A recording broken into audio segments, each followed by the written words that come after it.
Hello and welcome to the Life Burst Podcast, a podcast where we talk about the more competitive side of Wixoss and how you can level up your game. I'm one of your hosts, Andrew. Hello, I'm Tiffany. Welcome to the podcast.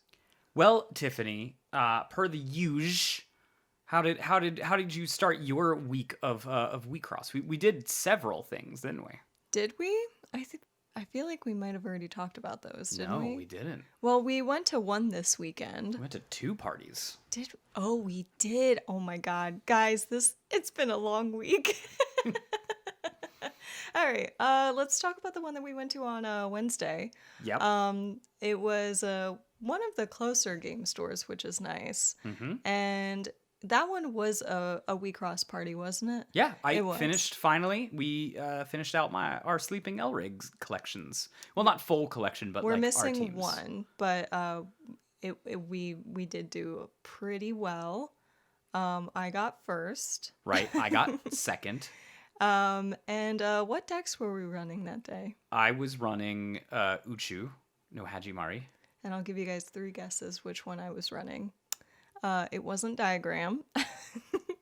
And it was No Limit. I ended up winning with No Limit. Right. We had some really good games, though. A lot of them were very close. Yes, let me paint a picture for you guys. She's going to disagree with me in about 3 seconds. But what happened was we sat down. I was like, look, we're playing for first and second. All the pressure's off. This is great. We can figure out what promos do we want to get because we can coordinate this because we're first and second, right? I'm already rolling my eyes. And she looks up at me, stops shuffling for a second, and says, "Can you stop talking about that? I'm trying to focus." And this is when I knew I was going to lose the game. I believe what I said was, could we not talk about this right now? I'm trying to focus. Right. You were like, "I'm trying to destroy you." Oh my god, don't make me so. I was really trying to be polite because I was like, can we finish the tournament first? Right. I here was being like, "Oh, pressure's off. We're great. This is great. We did it. We hit it. We made the goal." Yeah. I mean, I feel the same way, but also Tiffany was like, "There's one more step we need to do, and that's me destroy you." listen, let me finish you and then we'll talk about Because you know how I prizes. know this is, maybe this isn't what was said physically, but this is what was said mentally. Because afterwards I went, "Okay, great. I lost. That's fine. Now what promos do we want to get? What we should coordinate?" And Tiffany's answer to that was, "Wait, what?" And I went, the promos, the whole reason we came to this one. And She I went, was like, oh yeah, I guess I could talk about that now. yeah. So, yeah, no, that was really fun. Went up for my first round. I went up against a mirror, which was interesting because they had a nice splash of white. Meanwhile, I was running mono red, and then my next game was a different Uchu than what Andrew was running, and that was a very, very close game. And then I believe my last round was up against you. I think we only did 3 rounds that night. Yes, we only did 3. Yeah. And it was close. Realistically, Lunar Ray, if people aren't running that in their Lunar Blade Ray, I think that's the one that discards a card. Yeah. If you're not running that, you should be. I have watched so many decks just get wrecked by the random discard. The fact that Ray random discards and then follows it up with another random discard. I'm literally playing Uchu, the deck that draws cards and randomly discards my opponent, and I'm like, I don't have a hand. Yeah. It's really fun when you can just like mess up somebody's hand with one card. Yeah, Right at the beginning of the game. Fun for you. I shouldn't be complaining. I'm playing Uchu. I played. Listen, we all made choices that day. Right. I had a bye my first round. My second round I played against Karjaki. And it was an angel tribal Karjaki. And I don't know if it's better than just the red straight open lanes aggro version of Karjaki. But it was interesting. That's something I can say for sure. I learned a little bit from that one. And then I played against you, and like I said, I lost, but it was close. You made me randomly discard one guard, and if I had that guard in my hand, because I ended the game with the same card that I had left in my hand that you left in my hand from your Ray discards. You're welcome. Yeah, and if it was a guard, I would have won. So Yeah. it was incredibly close all the same. I have changed since then. Was like I got to think about a new Uchu build because the freeze plan kind of works but kind of doesn't, and I think I need to go towards more of a walling, maybe spells based stance. So that's something I'm going to be trying in the future. But then I took card jockey to our next party that we did at a different location. And it was good. This is the first time I ever actually, I won't go into depth about the rounds, but this is the first time I ever got into a situation where I had to really grind, mid-range grind.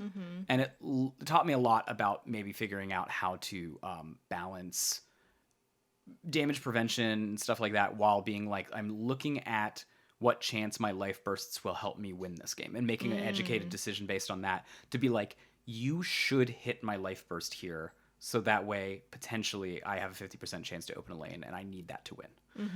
So that was an interesting one. I will say, I didn't do super great. I got 4th place on that tournament. I missed handle 3 times, which was a new record for me. Never missed the punchline, which is great, but I missed the handle the 3 times, which that's sucked. rough. That's rough. Yeah. So that was that. And then what place did you come with that one? I ended up coming in 2nd, but I really thought I was going to get like 3rd or something. But I guess it's just the way that the breakers worked out, which I'm not complaining about. And I ran No Limit for that one too. Did fairly well. And I ended up winning the first game, losing the second, but it was very close. I'm not mad about that one. And then again, last matchup was up against Andrew. Me, so. It's always a husband and wife grudge match over right. here. Like I don't know why it always works out to be that way, but it always is. Yeah, so I think I'm usually the deck builder over here. Yeah. I'm the jock. The changes of the decks that I'm looking into. Uchu, I'm going to try to make more wall-based, stall-based, and I'm gonna add a little bit of some spells matter stuff. Code Chandelier is something I'm looking into now. Ugh. I do think it performs well. I think it's not amazing, and it's probably maybe something I take out in set 2. But for right now, since there's one last party that we got to do in May before March before things start kicking off in set 2, something I'll look into.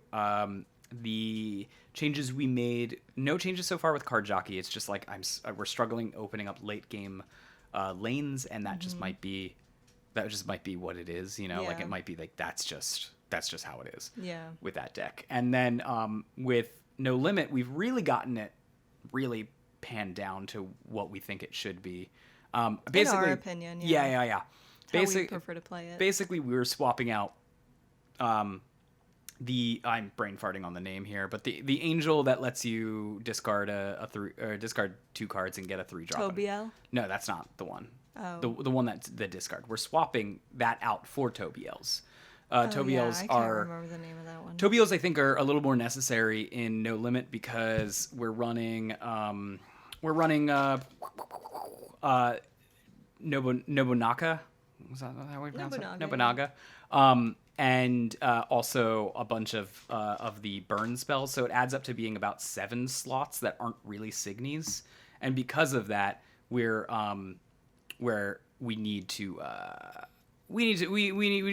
need a little bit more filtering in the deck, so that's what we've ended up on.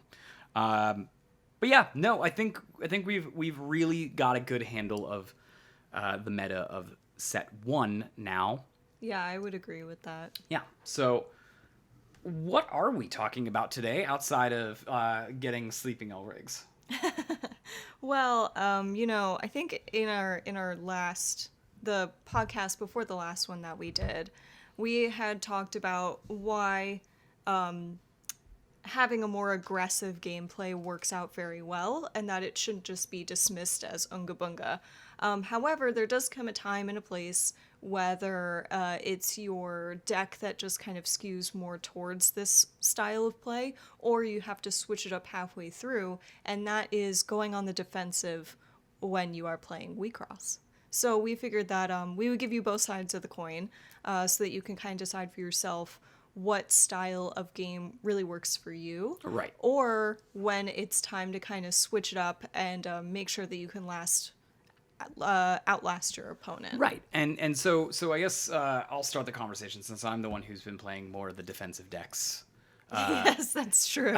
I've been playing, the Uchu as well as the diagram stuff, and I've been playing various different versions. Diagram that grinds with some amount of board control, some diagrams that are more removal based. Well, when you've played Card Jockey, you've also played it a little more on the defensive, not really control, but on the defensive side, whereas I played a little bit more aggressively. Yeah, I've learned how to grind with that deck a little bit. And Uchu, I've played a freeze version, a spell version, and a wall stall version at this point. So I've pretty much taken all the flavors of control or defensive other than discard, which, I mean, Uchu discards, but it's not like a discard theme. It just has discard built into it. Yeah. So what I think is probably the most important thing to do is figuring out, okay, what is control? What is being defensive in this game, right? Well, first of all, is being control oriented and being defensive the same thing? No. You're right, and that's completely different. And I think that's actually a good point. Is that a lot of places will think, all right, hard control, counter spells are a big thing in Magic the Gathering that don't exist here. I mean, there's a piece that's basically a counter spell, but it's not nearly as prevalent, right? So the idea is, what is being defense, or what is even being controlling in this type of thing? And the only way to really understand that is to understand, well, what's the opposite of that? What's aggro, right? Mm-hmm. And in order to do that, you could just go to our second episode and plug this episode. Shameless plug. So you could learn more about it. But if we're going to do it in a nutshell, it's basically opening up lanes, attacking through, crushing life cloth, right? That's it's a 1, 2, 3 win the game. Yeah. So because of that, you can understand, all right, so we need to stop that, or at least delay that, right? And I think in Wixoss, a lot of people don't recognize it's not really as reactive as many other card games are when they're being defensive. It's a proactive defense, right? Yes, actually, that's a really good point. So for example, reactive defense might be, I'm doing an L rig, an assist L rig that when I play it will allow me to take a Signy out of my hand and put it on the field, right? This lane closing option. And that's reactive because you need to wait for your opponent to open up the lane to lane close, right? And it doesn't do much to get you advantaged either. Whereas proactive might be like, it's a great way to make sure I don't get attack, freeze them. They're all frozen down, they can't attack. So it's a great way to make sure that they can't hit my life cloth, put stuff in front of that. So that's actually sort of the place I wanted to start here with is called walling Signy, right? That's sort of the terminology that we use is you put up a wall. Yeah. You can put up a chump, like a chump blocker, or you can put up a wall. And one of the reasons why I'm thinking about, maybe I should use Code Chandelier is because a 13K is kind of a wall. And also, like, as far as Chandelier goes, it's a really low bar to get it up to 13. Right. Like, you have to have a single spell. Yeah, it's not even like you need to cast a spell. You can ener charge a spell and then pay it. Yeah. Like, it feels so unfair to go up against. But yeah, no, that's one way that you could do it. One way that I've done it is in the late games. Sometimes, when you're playing a deck like No Limit or you're playing something like Card Jockey, you'll just start pulling all these like level 1 Signy, level 2 Signies, and like they won't do anything. Like all you will be able to do with them if it's on your attack turn is to swing under. But the good news is that they still work to block a straight through attack no matter, how low a level they are. Right. So I kind of look at them like they're just extra life cloths. Yeah, and that's like chumping or closing up a lane, right? Yeah. But walling a lane could be a little bit more intricate, right? Okay. So level 1 walls do exist. So for example, I would consider Zhao Yun a level 1 wall. Yeah. It has Shadow, level 2 Signy, so it doesn't get removed very easily. Yeah, it's a little annoying to deal with on the receiving end of those. So, And even though its defense isn't high, it's still sticky, right? mm-hmm, Another one that's defense isn't necessarily high, but also a good wall might be Hanel, right? mm-hmm, Hanel comes in, you pay an enter, and you replace that card from your hand. So you don't care if it dies anymore. yeah, it's So done its job. yeah, it's just it's chumping for sure, but it's basically walling because it replaced the card for you. And of course, you've always Mm-hmm. got your level 1 5,000 powered cards, your level 2 10,000 powered cards. These are also good walls. Yeah. They're hard to remove, like because they're so high powered. Black removal, red removal has a little difficult time dealing with them. So that's always an option too. Yeah, I'm trying to think of the one that I'm thinking of. Where is it? I don't know. I'll think of it in a second. We have one of those in. Sorry, we have one of those in the no limit deck. Here it is. Volcanic natural crystal. It literally it doesn't do anything necessarily on the turn other than it's a level 2 Signy that is 10k, which is Big. huge. It's big. And I mean, it also has a life burst as well, but that's a great card for when you just need to throw something down, because most other level 2 Signies are not gonna be that high of a level. You would have to pump them to get them up to there, or the opponent would have to also play something that doesn't necessarily have a lot of text in the text box to let it do extra things. So that's another good option for when, you're in your turn 2, maybe getting into your turn 3, and you just need something that's going to be a little harder to get rid of. Yeah. So turning our attention from walling, another thing that you kind of do probably with walling is ener starving, and it's a technique that takes actually quite some time to get used to as to when you should do it. When I first started playing, I knew ener starving was a option, but I didn't think it was. I was like, okay, so it's just a way that you deprive people of stuff. So when you do removal, it's better to bounce to hand or trashing rather than putting in their ener. Maybe you just don't attack turn 1 through 3, so you're ener starving. And the answer is no. You still need to hit them, right? And crushing life cloth is still going to ener charge. So what you really need to do with ener starving is have a good understanding of your opponent's deck and what their benchmarks are that they're trying to hit, right? Yeah, like for instance, this might be a little extra, but it is a good idea to kind of know what the typical grow costs for certain assist signies are. More likely than not, people, when it comes to Uchu, are going to be running is it Da Capo? For Bang de capo, yeah. Yeah, Bang Da Capo, especially in the late game. So if you know what the grow cost is for that, either like the starting grow cost or the full grow cost, so that they can negate 2 damages, then they're going into their turn 3, turn 4. Maybe I don't want to attack. Maybe I just want to, not stay the turn, but maybe I don't want to blast through their Signy to give them something that they can grow off of. Right. So, Madoka is another one to consider. Madoka Bang, Clap. Nova, also Akino can be a defensive one. And also with ener starving, you can be proactive too. For example, like against card jockey and no limit, you can. They're lower to the ground, so it's tougher to ener starve them. But you can, because every turn they're trying to do lane clearing, and lane clearing costs 1 or 2 ener. So by ener starving them, you're limiting how many times they can lane clear in a turn, Yeah. while simultaneously growing their assists. My rule of thumb with ener starving is basically: are you the faster deck or are you the slower deck? And if you're the slower deck, ener starving is a valid option. That's not to say that you shouldn't necessarily, like, for example, Tiffany can speak to this more. I know on no limits, she occasionally ener starves me like exactly on turn 3.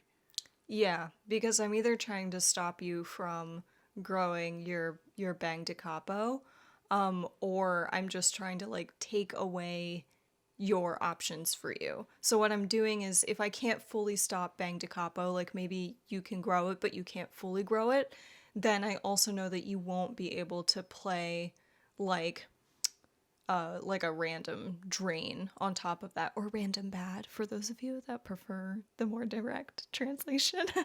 Well, the direct translation is random bad. They decided for some reason to change the English word bad to drain.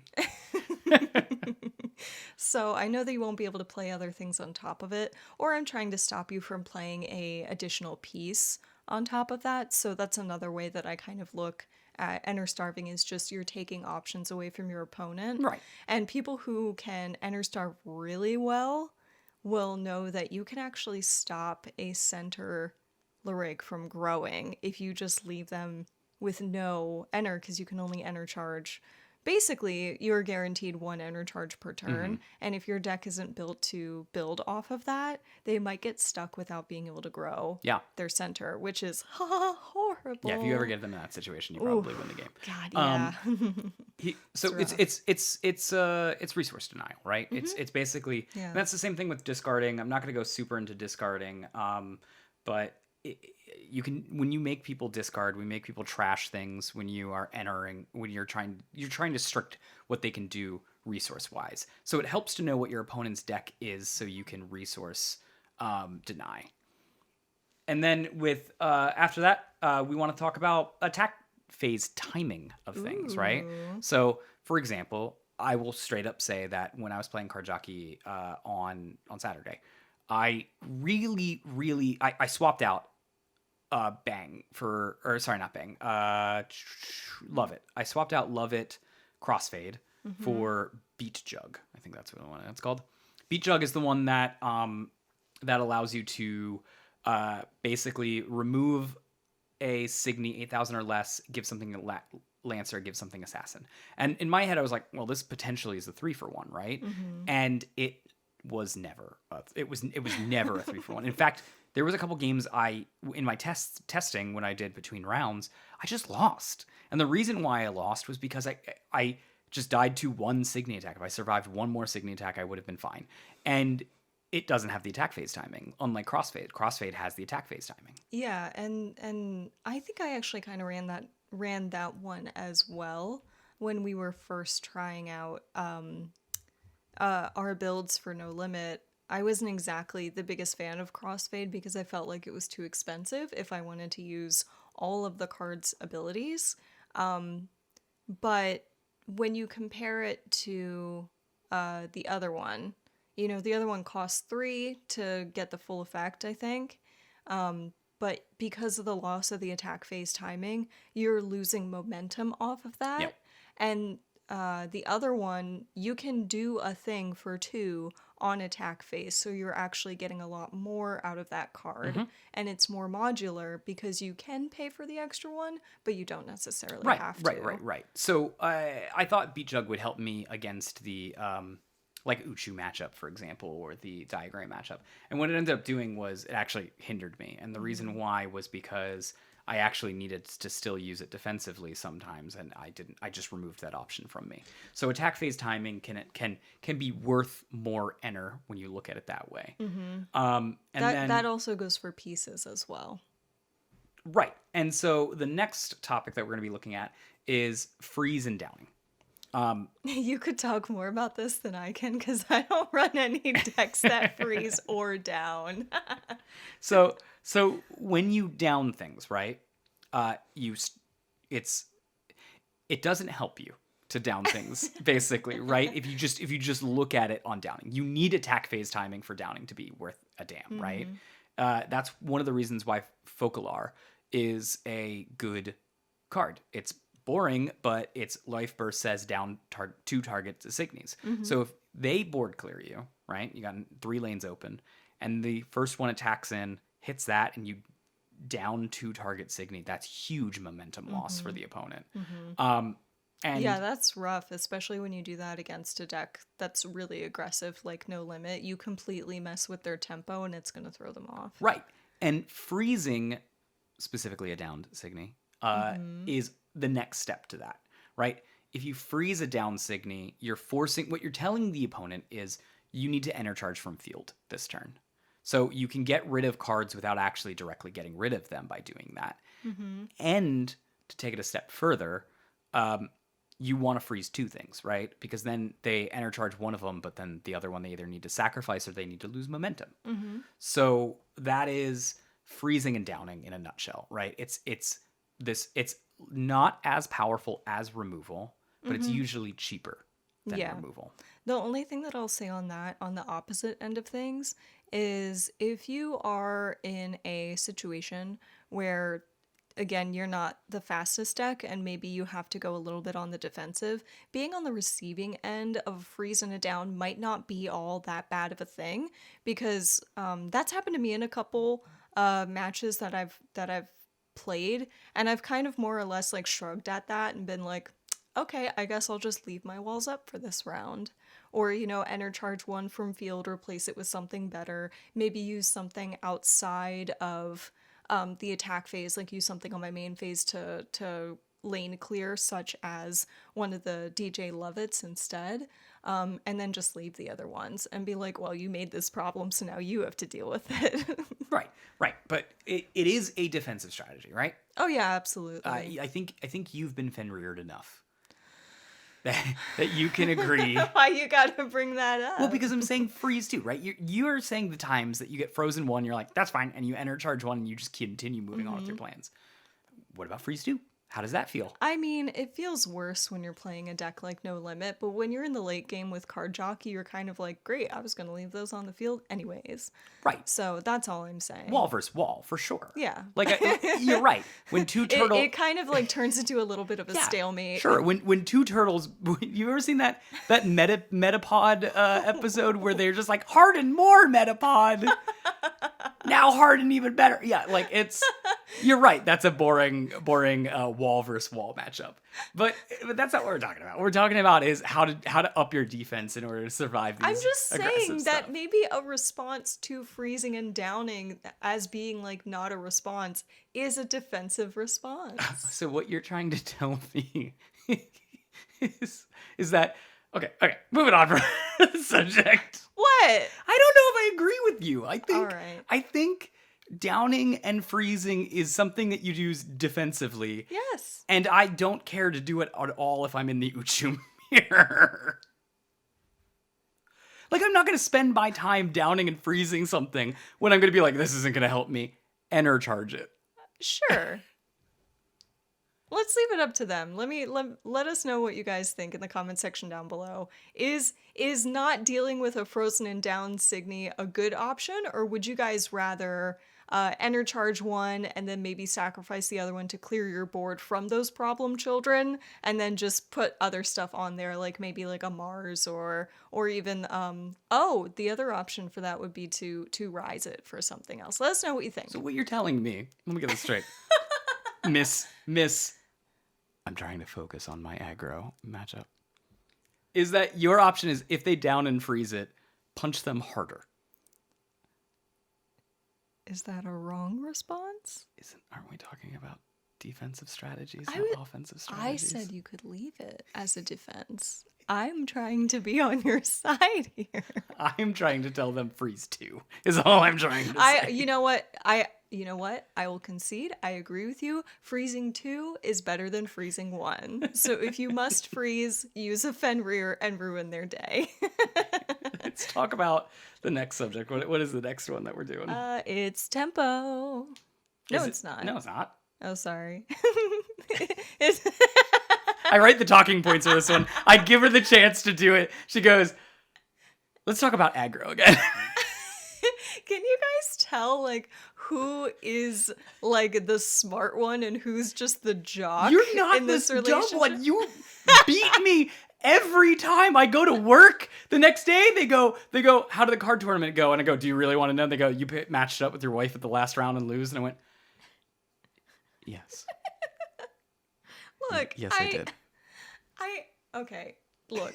You know what? Fine. Let's talk about tempo. And we'll circle back. We'll circle back. We'll circle back to the other talking point. Don't expose us. They don't know the order of this. All right, let's talk about tempo. Let's talk about tempo. Tempo's the one that I'm gonna need to field though, because it's a complicated topic. All right. You know what? I'm gonna sit back. Okay, look, leave guys. you to this. It took me like 7 years of playing Magic the Gathering before one day someone explained tempo to me, and I was like, oh, I get it. Yeah, I don't get it at all. Right. I'll be honest. People will be like, well, tempo is something like a cross between aggro and control. Like you're controlling and aggroing. And it's like, that doesn't make any sense to me, right? Tempo is the best way to think about tempo is consider your tempo as 0, right? And every time you do something that helps you get ahead in the game, +1 tempo. You're going up higher in that number, right? Every time you make your opponents stumble, +1 tempo to you. Anytime your opponent's 2 for 1, you were try to catch up with that, right? They push your tempo back down. So the idea here is, unlike aggro, which is constantly like push my advantage, push my advantage, push my advantage, right? You are going push my advantage, but also make you stumble. And So it's more like a sliding scale of success. yeah. So you could even think of it as like two bars trying to fill up with like advantage, right? Right. One's your bar and the other one's the opponent's bar. And Oh my god, it's like that thing in like anime or like in Harry Potter when one guy is blasting this way and then the other dude's blasting that way and then they meet in the middle and then they're having this like magic push-off war. yeah, sure. But also It's like that. But it's also isn't it? like you can do like it's not just see that's still I think a little bit more of an aggro mindset because you're trying to push your advantage. just leave. You're, like okay, this is not a Kamehameha beam Dragon Ball Z match because that's the aggro way. You scream and push forward. No, I was just saying like, you know, it's a push and a pull because you're always trying to gain tempo, right? While also reducing tempo for your opponent. Sure, but I'm trying to say that the beam thing, right? Like Yeah. that gives this idea of like you pushing your advantage, Okay. and it's not exactly that because you're pushing your advantage while simultaneously trying to make your opponent lose advantage. Okay, so give us a scenario as to how that works. Okay. Give So us a visualization. okay. So a good one would be something like like in specifically Wixoss, right? Let's say you play a card that says your opponent needs to discard a card and you get to draw a card. Mm-hmm. That's tempo. That's not control. You are restricting your opponent's options and resources, but you're also moving your resources forward. So you're getting a tit for tat. It's a little bit of both. You're making the opponent stumble while simultaneously going forward. Another one might be, for example, putting out something like He, right? He is a good card. Helium is a good card. It is a wall that you put down, and it says if your opponent removes it outside of battle, then it taps their Elric, right? Yep. And the idea with that, He is a defensive card, but that is even that like all right, you can get rid of it. Okay, cool. Tap your Elric, right? I've just gained a little pip of tempo, right? Another good idea of tempo is guard recursion, right? Every time I recur a guard and then play that guard as a way to stop them from dealing damage to me, that's not necessarily control, but Right. it's mitigating damage, which means that like okay, here's a good example. If I cycled a guard every single turn and did nothing else with that game, do I win that game? No? No, because I never attack, right? Right. So I have to be aggressive. Yeah. So Or at least you have to punch through eventually. correct. So cycling a guard isn't necessarily a control thing. It's a way to gain some tempo. So would that also... So I have two different scenarios in mind. Would playing something like Bang Da Capo, is that a tempo move? Is that a tempo card? Yeah, probably. Okay. Right? Because it's not control. Probably wouldn't play Bang Da Capo. Right. Straight control would rather an attack phase timing remove your opponent's Signy. Because Right. then you get rid of the problem, period. Gotcha. Okay. And then what about the scenario if you flip a guard from your life cloth? Yes. And then you can gain a guard. Is that also a tempo move? Probably. Okay. Because again, you're not winning the game by cycling guards. Right. You're just gaining an advantage. Correct. Okay. You're opening up a window for you to win in, Oh, okay. right? Cool. I think I get it now. I mean, you know, I have not played like decades of Magic to like fully understand that side of the card world. But I never really understood tempo until like honestly right now. Well, yeah, that's what I'm trying to So- say. Is tempo isn't it's not aggressive, and it's not controlling. It's its own thing. It's its own. It's its own thing. But it is an idea of like, all right, I gotta move forward a little bit, and I think that's a good thing to know, because at some point when you're playing the game, right, you do need to start being like, all right, I gotta win this game. It's not just because again, if you go to time, both of you lose. That is the official ruling. Remember. So All yeah. right. The next one is wait. We were gonna circle back, right? Yeah. All right. So let's talk about field filling or ambushing.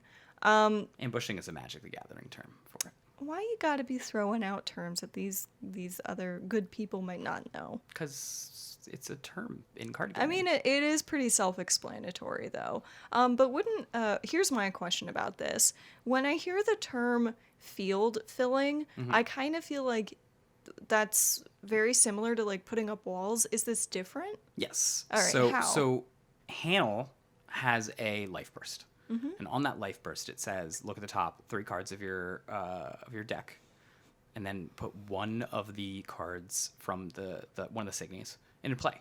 You can put it in your hand too, but you could put it in play, right? Okay.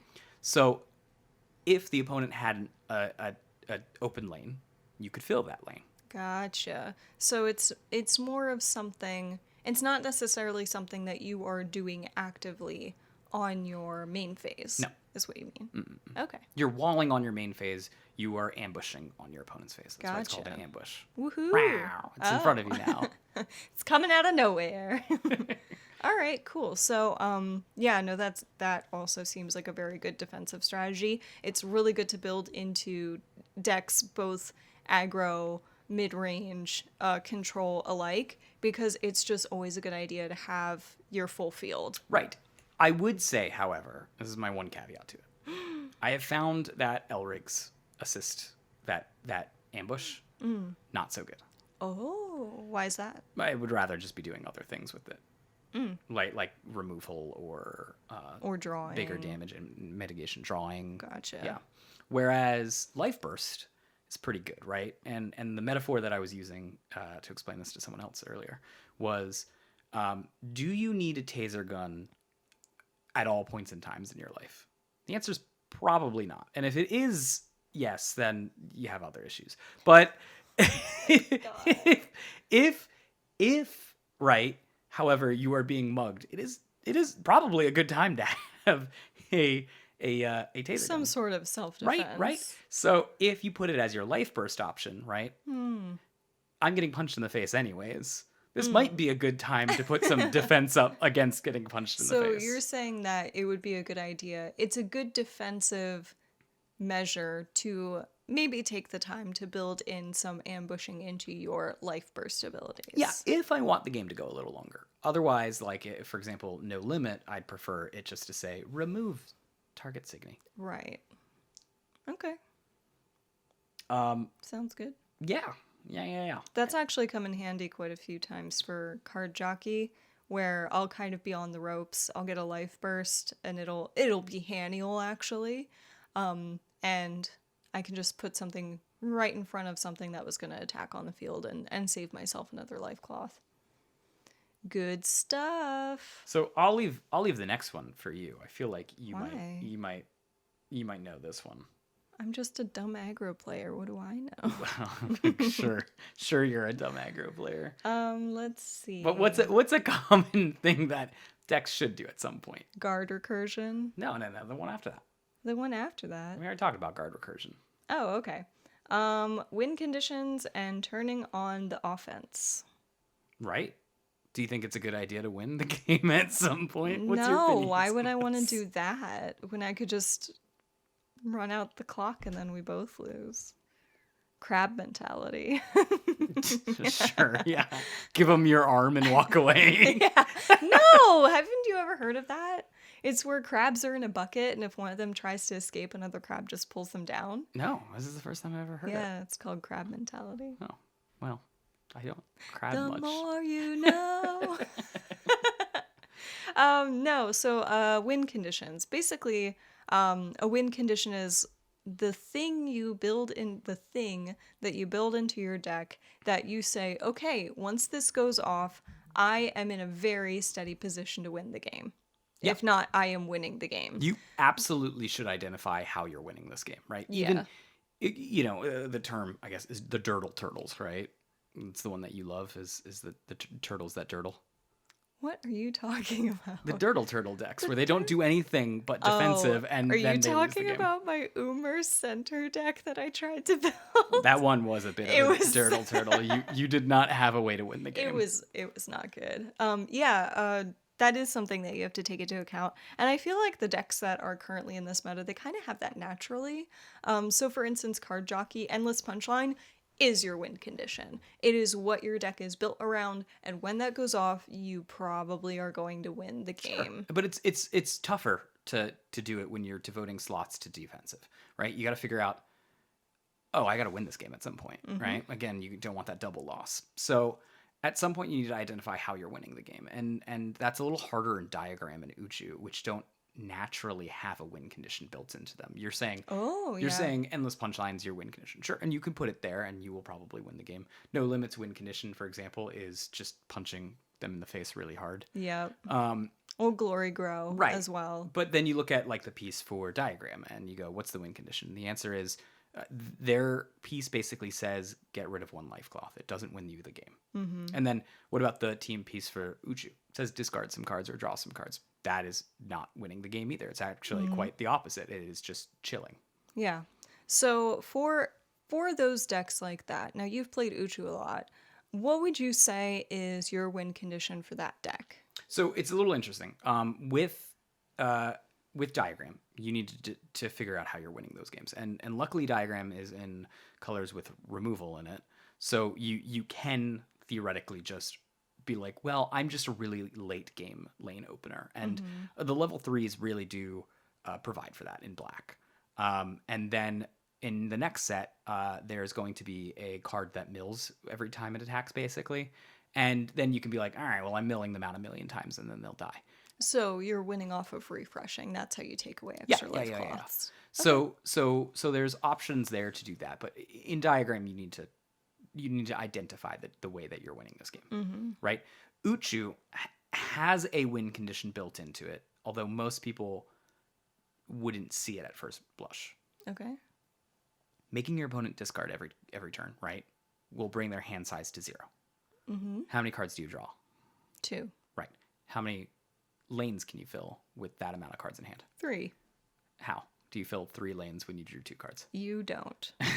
Or you have to draw cards that allow you to draw other cards, such as like Haniel or Good Dig, or cards like that. But inevitably, it's gonna run out. It's gonna run out, right? And your natural draw power is only ever gonna be 2, so you only fill 2 lanes, which means there's one lane that will be open at all points in times, and you can attack through that way. That is the slowest way to win. And you need to be like very vigilant on like, hey, can we play faster? I know that I'm winning very, very slowly, and it's a miserable experience for both of us. But that is how you win the game with Uchu. Now, there's other ways that you could do it too, right? Like Robin Hood's a good example. Some amount of lane openers like Osag Getsun can do it. Any of these things that open up lanes over and over and over again. Bang, when it's a center, has Lancer that it can give. So it wants to wall out the opponent and just keep smashing in with one wall that has Lancer over and over again. So you need to identify how your deck is winning. And that's really important. Also, another way that you can do in Uchu is Great Reversal. But you need to identify what you're doing to win the game. Yeah. Because at some point, you do need to go. Like, I literally have been in matches where I go, okay, it's turn 4. Check their assists. Nope, they don't have any options there. Check their, like, what their graveyard is and what they had. No, they can't really do much here. Check their field. No, everything's frozen. They're down to a certain amount. This is the time to turn on the gas. Like, I physically said that. And then just started being like, I'm not ener starving anymore, and just started smashing. Yeah. And then they'll eventually hit like a Nobunaga with a Burning Inferno in their hands and Deafening Inferno in their hands, and they'll be like, oh, I'm not putting anything on the field this turn. Nope. You no, you're not. Cool. Attack you for 4. But yeah, so it is important for these more slower defensive decks to figure out, all right, what is my win condition, And more importantly, one is my one condition: when do I turn it on? Yeah. Because it's dangerous when if you turn it on at the wrong time, and then like for example, it's happened to me where I've gone, this is the time to turn on, and I've turned it on, smashed in, and then my opponent's been like, nightmare step, wipe your field, and I go, that was the wrong time to do it. I did not have control. Would you say that you lost tempo doing that? I did lose tempo doing that. I gave my opponent tempo, and they Somebody's used learning. it to beat me. Yeah. That also goes for dream teams as well. You know, it's a super fun experience to throw all of your favorite characters together or run like a truly monocolor deck, but it's also important to identify, you know, how that deck is going to win. Because that was my problem, like I said, with the Umer Center deck. But it's a problem that can also come up in like a full blue deck, or if you're trying to run like a red green kind of deck. You have to identify where are your strengths, how can you use them. Right.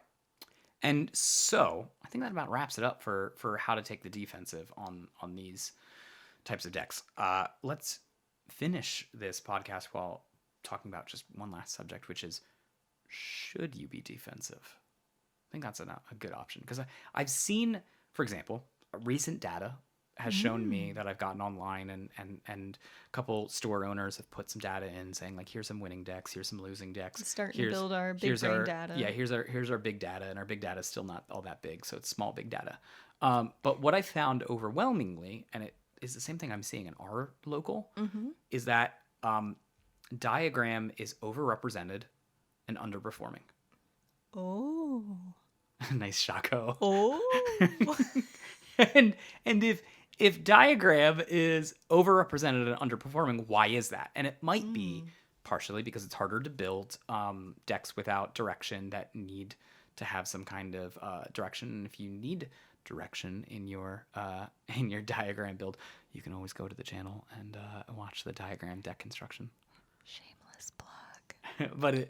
but of course, it also could be right now being aggro is the correct option. After all, the most winningest decks is both Karjaki and No Limit. Yeah, those do seem to be the most like stable decks in the current meta. Now with Glowing Diva, that can change. Madoka, it does come in strong. It does come in very strong. There's going to be some changes to No Limit, but not very many. And we've kind of already talked about this in our like meta review as well as like meta forecast. But in my opinion, and I've said this before, and I'm not just saying this as a dumb aggro player, but I really do think that this game kind of is naturally an aggressive game. Yeah. And I don't think it's the wrong strategy, but I do think that knowing how and when to be defensive will make you a much stronger player, no matter what style of play you happen to like. Right. For example, right, and this leans towards like maybe tempo is the right option instead of straight up control or defensive. And for example, in set 3, there's going to be a new card that's introduced that sort of just becomes a staple in defensive strategies for Wixoss from set 3 on. And I'm going to oversimplify this so that you guys can understand. It basically says that you can down 2 Signies on your field, and then you can attack with your Elrig twice. Now, this promotes the idea of, I'm going to throw out walls. Their job is to just sit there and defend my life cloth. And I can't attack through anyways because I'm not a lane opener kind of deck. And I'm also ener starving by depriving them those Signies to put in their ener zone. And I'm going to tap these 2 Signies, and then I'm going to attack with a second time with my Elrig, which is, without a guard, unblockable. And when you think about it that way, right, that is almost quintessential how defensive works in Wixoss. You're doing all of the things. You're ener starving.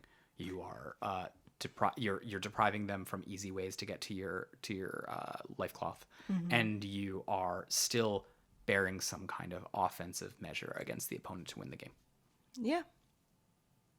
So honestly, I really think that I don't think should is the correct answer. Like, should you do it? I think you should do it, but I also think it's ultimately up to you. I think it's up to the deck. And it really, I think it just kind of comes out to like what really ends up working for you as a player. Sure. So let us know in the comment section down below how you like to play. What decks are you playing? Do you think that you fall into the aggro category, the control category, or did you realize that maybe you might be a little bit more tempo? Let us know. Absolutely. I think that probably wraps a nice, pretty bow on this. What? Is it over already? Almost as if it is over now. You may all stop watching. Don't. Well, yeah. Do you want to say it this time? No, you got it. You won the last several Oh, tournaments. is that how it's gonna be? Yeah, and then I'll never say it. Yeah, and then you'll never say it. All right, guys. We'll see you guys next time. If you missed us already, you can check out some of the playlists linked in the description down below and get all the knowledge on Wixoss. And until then, may you always flip a life burst. We hope that life burst says down and freeze target signaling. Down and freeze 2 signies.